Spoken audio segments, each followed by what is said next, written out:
Students, आज हम लोग splitting of d orbital in tetrahedral complex देखेंगे। Splitting of d orbital in tetrahedral complexes. ठीक है, किसमें देख रहे हैं? ये आपका क्या है? Splitting of d orbital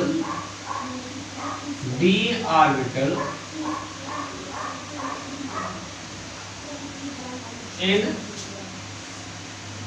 tetrahedral complexes।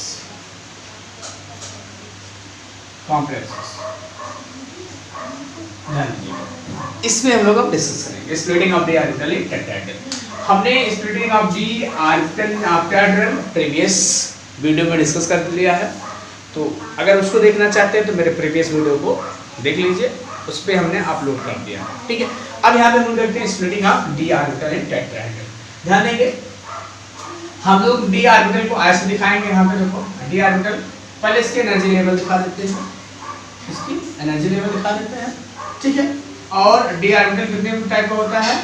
5 type का होता है। ठीक है, डी ऑर्बिटल कितने टाइप का होता है? 5 टाइप का। ये हो गया, ठीक है 5, और इसको हम कहते हैं एनर्जी। ठीक है, एनर्जी कह दिया बेशक। अब ये डी ऑर्बिटल हो गया। ये किसके ऑर्बिटल है? डी ऑर्बिटल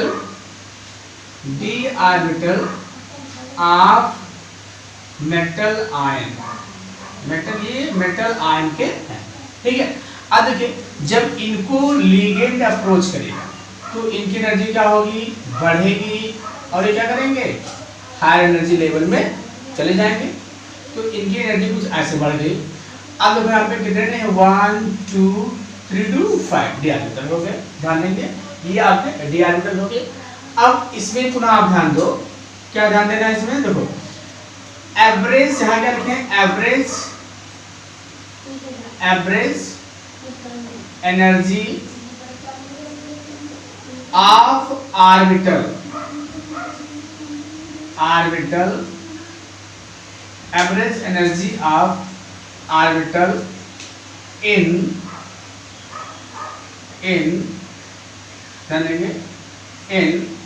spherical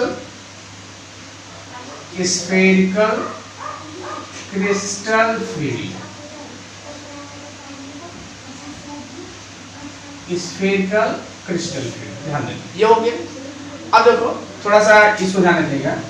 फिर क्या होगा, जब इनकी एनर्जी बढ़ जाती है तो ये बेटा हम थोड़ा सा इसको ऐसे दिखा रहे, थोड़ा दूर ले जाकर दिखा देते हैं। ये ऐसे 2 एनर्जी लेवल में टूट जाता है, ऐसे ये आपका 2 एनर्जी लेवल में टूटता है। अब देखिए इसमें ध्यान देंगे हम बेटा, देखो इसमें जो स्प्लिटिंग का ऑर्डर होता है, स्प्लिटिंग का जो ऑर्डर होता है वो ऑक्टाहेड्रल का जस्ट अपोजिट होता है। इसमें ऑक्टाहेड्रल ऑर्बिटल्स कहाँ पे होते हैं? हायर एनर्जी लेवल में होते हैं, यहाँ पे होते हैं। और टेट्राहेड्रल मतलब जो है, ये ऑक्टाहेड्रल में ये ऑर्बिटल्स हायर में होते हैं। और ये कौन कौन से ऑर्बिटल्स होते हैं? ध्यान देंगे, आपका क्या है? dxy, dyz, और ये है dzx होता है। ठीक है, इसमें क्या होगा? dx² - dy², और दूसरा क्या हो जाएगा? dz²। देखो ये स्प्लिटिंग हो गई, बेटा ध्यान देंगे, ये आपकी स्प्लिटिंग हो गई। अब यहाँ पे थोड़ा सा हम लोग ध्यान देते हैं कि जो स्प्लिटिंग होती है इसमें जो स्प्लिटिंग होती है, जिससे हमने यहाँ पे लिखा है वेरी सेंटर, उसमें भी हमने देखा था वेरी सेंटर। ध्यान देंगे, वेरी सेंटर हो गया। अब जब इलेक्ट्रॉन इसमें जाएगा, ध्यान देंगे, यहाँ जाता है और यहाँ जाता है, तो जब यहाँ पे आएगा तो इलेक्ट्रॉन की एनर्जी घटेगी। तो ये क्या होगा? 3/5 एनर्जी यहाँ पे क्या होगी? घटेगी। ये ध्यान रखना है। और डेल्टा टी, जैसे हमने उसमें डेल्टा को दिखाया था और ऐसे डेल्टा टी दिखा दिया यहाँ पे। और अगर इसमें आता है तो 2/5 डेल्टा टी एनर्जी बढ़ती है, डेल्टा टी एनर्जी बढ़ती है। ध्यान देंगे, हमने क्या कहा कि जो स्प्लिटिंग होगा टेट्राहेड्रल में, ये ऑक्टाहेड्रल के स्प्लिटिंग का जस्ट अपोजिट होगा। किसके? ऑक्टाहेड्रल के डी ऑर्बिटल के स्प्लिटिंग का जस्ट अपोजिट होगा। अगर ऑक्टाहेड्रल का आप देखना चाहते हैं तो मेरे वीडियो में दिया गया है, प्रीवियस वीडियो हमने अपलोड किया, उसमें आप देख सकते हो। तो यहाँ पे हम लोग देख रहे हैं कि ये स्प्लिटिंग हो रहा है। अब देखो यहाँ पे इसके लिए जो ध्यान देंगे, इसके लिए जो स्प्लिटिंग एनर्जी होती है, बेटा ध्यान देंगे, इसके लिए जो स्प्लिटिंग एनर्जी होती है वो ऑक्टाहेड्रल से कम होती है। पूरा ध्यान दीजिएगा, the splitting energy of tetrahedral complexes is lesser than, क्या देखा था, ध्यान देना, ऑक्टाहेड्रल के केस में क्या देखा था कि ये ऊपर था या नीचे था। तो हम बात कर रहे थे कि जो स्प्लिटिंग एनर्जी होती है टेट्राहेड्रल की, वो ऑक्टाहेड्रल से क्या होती है, कम होती है। ध्यान दीजिएगा, ऑक्टाहेड्रल से कम होती है। तो यहाँ पे हम लोग देखते हैं crystal field energy of tetrahedral is equal to ध्यान दें, इक्वल टू 4/9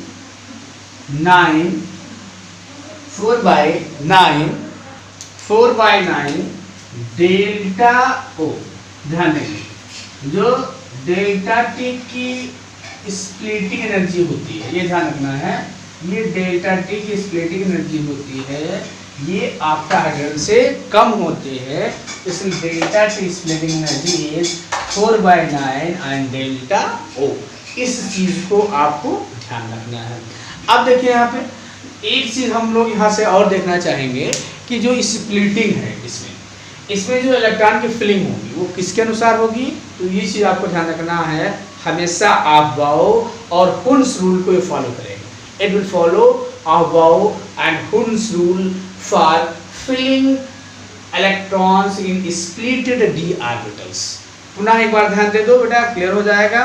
देखो यहाँ पे ये मेटल ऑर्बिटल है, ये फ्री स्टेट में है, ध्यान देंगे वो फ्री स्टेट में है, लेकिन जब इसको कोई लिगेंड, स्फेरिकल लिगेंड अप्रोच करता है तो उसकी एनर्जी बढ़ती है और फाइनली क्या होता है, ब्रेक हो जाता है, ये फाइनली ब्रेक हो जाता है। अब देखो एक चीज यहाँ पे हम लोग देख रहे हैं, देखो यहाँ पे हम लोगों ने देखा था उस केस में, किस केस में, ऑक्टाहेड्रल के केस में क्या दिखाया था, हमने यूज किया था T2GeG, लेकिन इसमें हम लोग G वाला टर्म यूज नहीं करेंगे। यहाँ हम लोग क्या लिखेंगे, देखो यहाँ पे E एंड यहाँ पे क्या लिखेंगे T2। ध्यान देना, दो इस चीजों को विशेष ध्यान रखना है, इन दो चीजों को विशेष ध्यान रखना है कि इसमें हम लोग ध्यान देंगे। देखो बेटा ध्यान दें, थोड़ा सा देखो मिस हो रहा है, यहाँ पे हम लोग क्या लिखेंगे, यहाँ पे क्या लिखेंगे T2 लिखेंगे। हमने बताया था ट्रिपलेट होता है और ये डबलेट होता है, इसलिए हम लोग यहाँ पे E लिख देंगे। अब इसके लिए अगर CFSC कैलकुलेट करना है तो बिल्कुल उसी तरीके से कैलकुलेट करेंगे। कैसे, देखो ये CFSC मतलब क्रिस्टल फील्ड स्टेबलाइजेशन एनर्जी। अब देखो यहाँ पे क्रिस्टल फील्ड स्टेबलाइजेशन एनर्जी है, इसमें हम लोग क्या देखते हैं कि इसके लिए CFSC अगर कैलकुलेट करना हो तो ध्यान देंगे, यहाँ पे क्या आएगा, देखो बेटा यहाँ ध्यान दो, देखो यहाँ पे इलेक्ट्रॉन जा रहा है तो ये बढ़ रहा, तो यहाँ हम लिखेंगे -0. ध्यान देंगे -0.6 एनर्जी यहाँ घट रही है, x ध्यान देंगे plus 0.4 and delta t crystal field splitting energy, ठीक है, या क्रिस्टल फील्ड स्टेबलाइजिंग एनर्जी। अब इसके हेल्प से, इस फार्मूले के हेल्प से हम लोग क्या कर सकते हैं, इसमें एनर्जी को कैलकुलेट कर सकते हैं। तो ये चीज़ आपको यहाँ पे ध्यान रखना है। इसका हम लोग एक एग्जांपल भी देखेंगे जिससे चीज़ें और क्लियर हो जाएं। तो यहाँ पे हम लोग इसका एक एग्जांपल लेके और उसके लिए CFSC कैलकुलेट कर सकते हैं और उसका इलेक्ट्रॉनिक कॉन्फ़िगरेशन या स्प्लिटेड फॉर्म में उसका इलेक्ट्रॉनिक कॉन्फ़िगरेशन क्या होगा, इसको हम लोग यहाँ पे देख सकते हैं।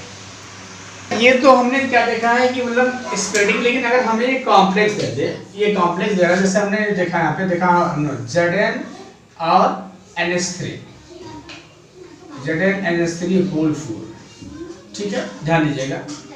यहाँ पे अगर कहे कि इसमें d ऑर्बिटल की स्प्लिटिंग, ये कौन सा कॉम्प्लेक्स है, देखो कौन सा कॉम्प्लेक्स, अब आप देख के बता पाएंगे ये कौन सा कॉम्प्लेक्स होगा। देखो Zn है, इसका ऑक्सीडेशन स्टेट क्या है 2+ है, और इसमें Zn का हाइब्रिडाइजेशन क्या है बेटा, देखो हाइब्रिडाइजेशन क्या है, यहाँ पे हाइब्रिडाइजेशन क्या होगा, हाइब्रिडाइजेशन क्या होगा, यहाँ पे sp3 होगा। तो sp3 है तो ये आपका हो गया टेट्राहेड्रल, और हम पढ़ क्या रहे हैं, splitting of d orbital in tetrahedral. देखो ये आपका हो गया टेट्राहेड्रल। अब हमको इसका स्प्लिटिंग दिखाना हो तो ध्यान देंगे, देखो ये डी ऑर्बिटल है, डी ऑर्बिटल है, ध्यान दें यहाँ पे ये डी ऑर्बिटल है। और यहाँ पे अगर हम देखें ध्यान दें तो इसमें इस फॉर्म में है तो ये D10 होगा। ये सबको मालूम है ना कि ये D10 फॉर्म में होगा, ये D10 फॉर्म में होगा। इसका मतलब क्या हो गया, इसमें सभी ऑर्बिटल, ध्यान देंगे इसमें सभी ऑर्बिटल पेयर्ड इलेक्ट्रॉन रखेंगे। ध्यान दीजिएगा सभी ऑर्बिटल्स क्या रखेंगे, पेयर्ड इलेक्ट्रॉन रखेंगे। अब देखिए इसको जब लिगेंड अप्रोच करेगा तो इसकी एनर्जी बढ़ेगी। ध्यान दीजिएगा इसकी एनर्जी क्या होगी, बढ़ेगी। और इसमें सब में पेयर्ड इलेक्ट्रॉन है, ध्यान देना ये पेयर्ड इलेक्ट्रॉन है। फिर क्या होगा, ये क्या करेंगे, स्प्लिट कर जाएंगे और इसकी स्प्लिटिंग एनर्जी ऑक्टाहेड्रल से कम होगी। अब ये स्प्लिट करेंगे तो इसमें आपको बताया गया है T2 एंड इसमें E में स्प्लिट करेंगे। इसमें T2 मतलब ट्रिपलेट है, 3 ऑर्बिटल है और ये हो जाएगा। अब देखिए T2 और E, अब यहाँ पे अगर हम लोग देखें, यहाँ पे अगर देखें इसका इलेक्ट्रॉनिक कॉन्फ़िगरेशन करें तो देखो इसमें कितने इलेक्ट्रॉन आएंगे, 2 4 मतलब 2 इलेक्ट्रॉन इसमें और 2 इलेक्ट्रॉन इसमें हो जाएंगे। फिर यहाँ पे कितने इलेक्ट्रॉन आ जाएंगे, 6 इलेक्ट्रॉन से आ जाएंगे। तो अगर मैं इस केस में या इसमें इसका इलेक्ट्रॉनिक कॉन्फ़िगरेशन लिखूं, ध्यान देंगे कॉम्प्लेक्स में स्प्लिटिंग के केस में ऐसे क्वेश्चन पूछा गया है, तो इसके केस में अगर इलेक्ट्रॉनिक कॉन्फ़िगरेशन लिखूं तो क्या मिलेगा, देखो यहाँ पे लिखो E4, ध्यान देंगे E4। फिर क्या होगा बेटा, ध्यान दो E4 हो गया। और फिर यहाँ पे क्या होगा, देखो T2 6, इसका इलेक्ट्रॉनिक स्प्लिटिंग इलेक्ट्रॉनिक कॉन्फ़िगरेशन हो गया। अब मैं आपको कुछ होमवर्क दे रहा हूँ, इसको आप करने की कोशिश करिए। जैसे आपका हो जाए, देखो NiCO4, इसके लिए आप कैलकुलेट करो, इसके लिए कैलकुलेट करो, ठीक है। इसके लिए इस तरीके का इलेक्ट्रॉनिक इलेक्ट्रॉनिक कॉन्फ़िगरेशन लिखिए। फिर यहाँ लिखिए, देखो CuNH3 ध्यान देंगे 4 ये 2+, इसके लिए कैलकुलेट सब टेट्राहेड्रल है, ठीक है। फिर क्या हो जाए आपका, ध्यान देंगे ये आपका हो जाए तीसरा Cu, ध्यान देंगे CuCl4 2-। इसी रूल को जैसा हमने इसको किया है, इसी के रूल के हिसाब से हमको करना होगा। और इसके लिए आपको जो है थोड़ा सा इसको एक बार पुनः समझना होगा और यहाँ पे आप कर लेंगे। अब जैसे मैं आपको बता दूं, जैसे यहाँ पे ध्यान दो, यहाँ पे आपका देखो यहाँ मैं इसको बता देता हूँ कि जिससे आप और भी कॉम्प्लेक्स के लिए लिख पाए। देखो यहाँ पे हम लोग देख के इसका इलेक्ट्रॉनिक कॉन्फ़िगरेशन कैसे कर लेंगे। देखो स्प्लिटिंग इलेक्ट्रॉनिक कॉन्फ़िगरेशन कैसे कर सकते हैं हम लोग। देखो यहाँ पे आपका हो जाएगा टेट्राहेड्रल कॉम्प्लेक्स है, ठीक है। यहाँ पर Ni है और इसमें क्या है, टेट्राहेड्रल sp3 हाइब्रिडाइजेशन है, ध्यान देंगे sp3 हाइब्रिडाइजेशन है। और इसमें क्या होगा कि इसमें D10 हो जाएगा बेटा, ध्यान रखना ये थोड़ा अलग टाइप का कॉम्प्लेक्स है, D10 हो जाएगा। तो ये जब स्प्लिट करेगा, ये स्प्लिट करेगा तो क्या मिलेगा, देखो क्या मिलेगा यहाँ पे आपका E4 और T2 6 मिलेगा, इसके लिए मिलेगा, ठीक। इस कॉम्प्लेक्स के लिए, अब इस कॉम्प्लेक्स के लिए देखो यहाँ पे, इस कॉम्प्लेक्स के लिए देखो आप लोग यहाँ पे क्या मिलेगा, देखो Cu+2 में है, यहाँ पे देखो Cu+2 में है, ध्यान देंगे Cu+2 में है। तो क्या होगा यहाँ पे, अगर Cu+2 में है तो इसका हाइब्रिडाइजेशन क्या होगा, ये इसमें क्या होगा, देखो D9 होगा, क्या होगा D9 होगा, ध्यान दीजिएगा ये आपका D9 होगा। और इसका हाइब्रिडाइजेशन क्या होगा, sp3 हाइब्रिडाइजेशन होगा। अब ये चीज आपके प्रैक्टिस के ऊपर डिपेंडेंट है, अगर प्रैक्टिस आप सही कर लेंगे तो हम बड़े आसानी से कर सकते हैं। देखो D9 हो गया। अब इसका स्प्लिटिंग इलेक्ट्रॉनिक कॉन्फ़िगरेशन अगर हमको लिखना होगा तो क्या होगा, अब देखो यहाँ पे आपका क्या हो जाएगा, तो टोटल इलेक्ट्रॉन कितने हैं, 9 है, पेयरिंग होने का चांस नहीं है। तो इलेक्ट्रॉन हम लोग क्या देखेंगे, पहले लोअर एनर्जी लेवल में फिल होगा तो क्या हो जाएगा आपका E4, ठीक है, और क्या होगा T2 5। तो ऐसे हम लोग किसी भी टेट्राहेड्रल कॉम्प्लेक्स के लिए उसका स्प्लिटिंग इलेक्ट्रॉनिक कॉन्फ़िगरेशन बड़ा आसानी से लिख सकते हैं और उसके हाइब्रिडाइजेशन आदि को भी बता सकते हैं।